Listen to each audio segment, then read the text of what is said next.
So it looks like you guys really want to know how to draw Tails from the Sonic movie. I've had quite a few requests for that one on here on YouTube and in the Discord as well, so here it is. Tails' announcement may have been quite a surprise for a lot of us in the movie. I know I was at least a little bit surprised that they actually went ahead and briefly introduced the two-tailed infant. Make sure you watch the entirety of today's video, like you should with all of my videos, by the way, to get the best tips that the skippers miss out on. Don't be a skipper. Hit the like button and the subscribe button, as doing both really helps the channel, and hit the bell so you never miss a tutorial. Let's get started.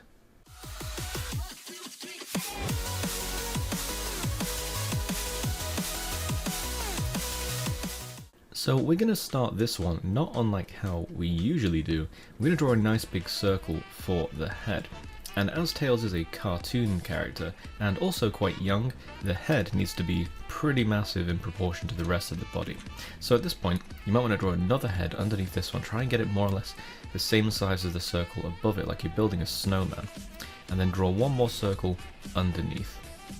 Okay, mine's going to go a little bit off my page, but it doesn't really matter. I don't need to draw the full circle here, because Tails' full height is going to be about 2.5 of these circles in height. So I'm just going to draw maybe slightly more than a half. I'm just going to draw a line there.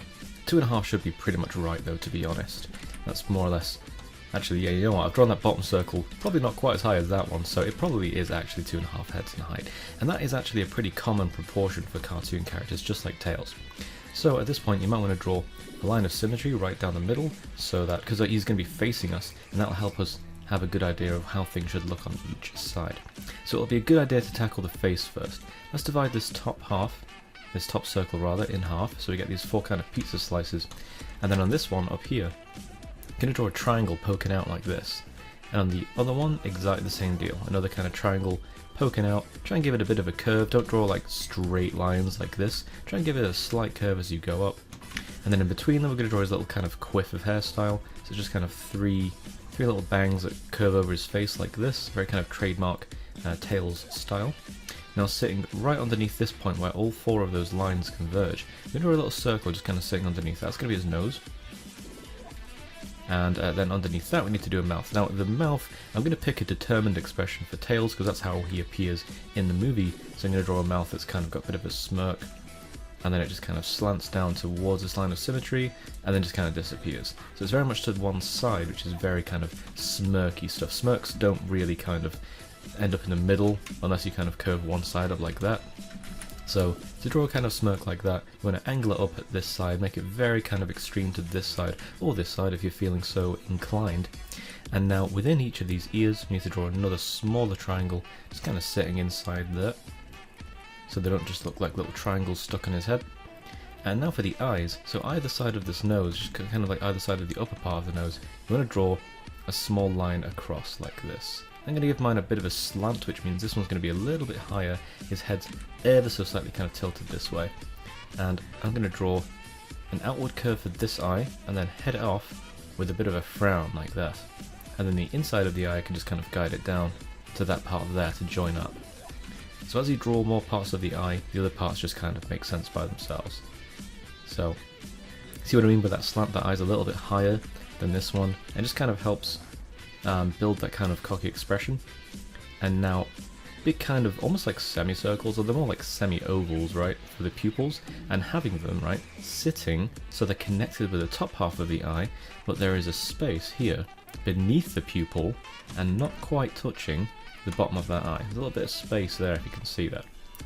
And now for his kind of cheeks, I guess, his cheek fur. So starting at this point and this point, basically want to bring out little tufts of fur that get a little bit longer and a little bit thicker as you approach the bottom, and then just kind of curve it off towards his chin like that. So again, same deal on this side, little spikes kind of flitting out. It is fur, so feel free to be kind of like erratic with your pencil strokes there.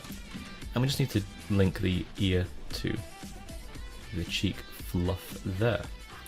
Okay, so now he's just basically a Tails snowman. We don't really have any discerning features. Well, we only built these circles here to get a sense of the height that he should have. So if you want at this stage, you can actually get your eraser. You can get rid of these, because the only line we need really is that one. So you can actually get rid of these circles.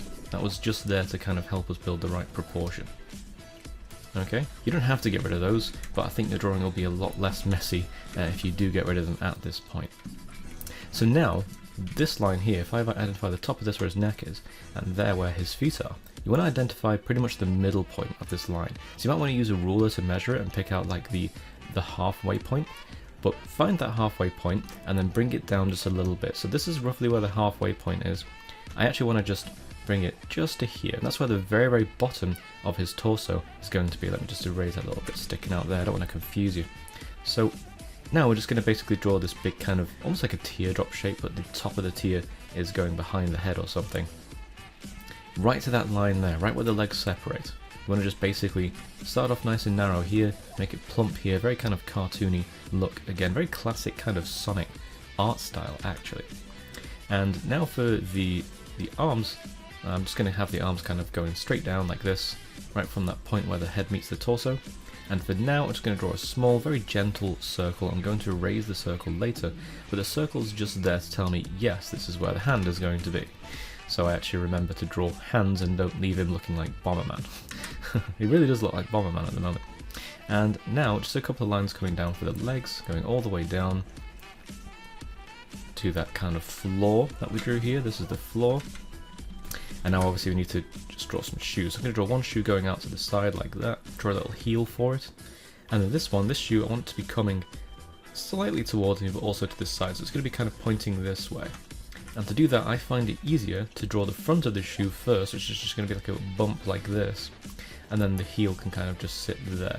And notice how this appears to be way shorter than this. But that's a bit of foreshortening for you. When things are coming towards the viewer, they get kind of stout and short looking.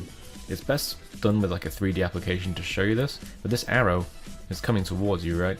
So this arrow could be quite long, but because of the perspective, we don't really know how long it is. This part over here is really far away, and this part is right next to us. So I will do a tutorial on foreshortening at some point. I'm yet to do it. I've mentioned it a few times in my tutorials, but I'm yet to actually do a full tutorial on it. But let me know in the comments if you want me to do something like that. So I'm just going to add a bit of weight to these legs. They are currently just sticks. And before we get to those shoes, we need to add kind of sticky out sock bits. So I'm just going to draw like almost like a donut wrapped around the bottoms of those legs, the ankles.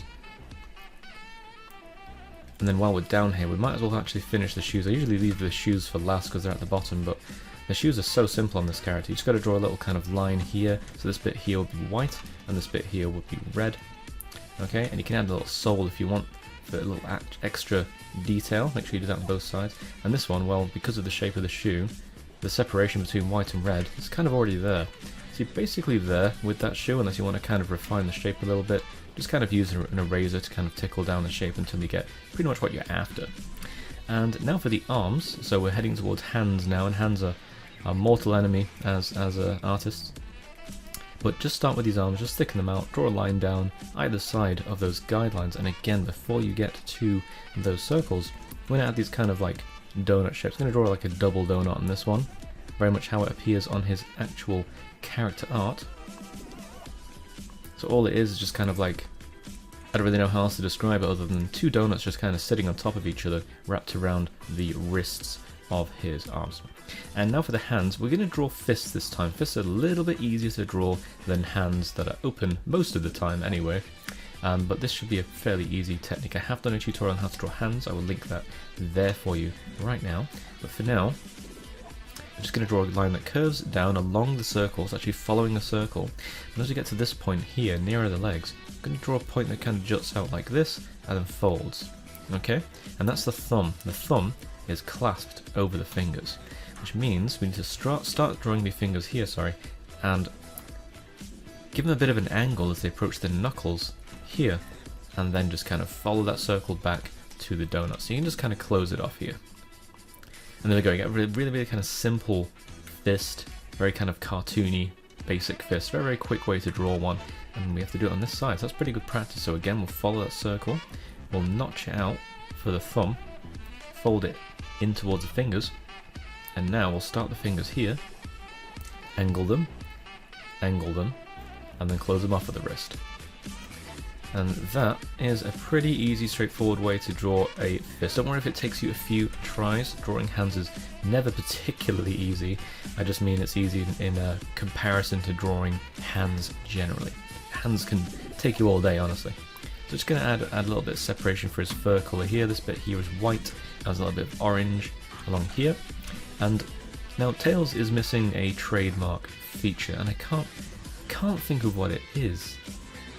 Oh yeah, his actual tails. So we can add one tail just kind of swooping over here, give it a bit of a tufty bit at the end before we swoop it back towards his back. We can add a little bit here behind his, between his legs there. And now for another one, because he has got two tails, otherwise he wouldn't be called plural tails. And we can add a little bit of white on the end of those tails. There, we may as well refine the fur pattern on his face a little bit. It's got a little bit of separation there between the orange and white. Very kind of stereotypical fox sort of pattern, or rather a cat pattern. And there we go, our sketch of Tails is already done. That was a nice quick one. So grab your Sharpie or whatever you're going to ink your drawing with, and go over the lines you want to keep. You don't want to keep any of these guidelines, you don't want any of those, they're bad news.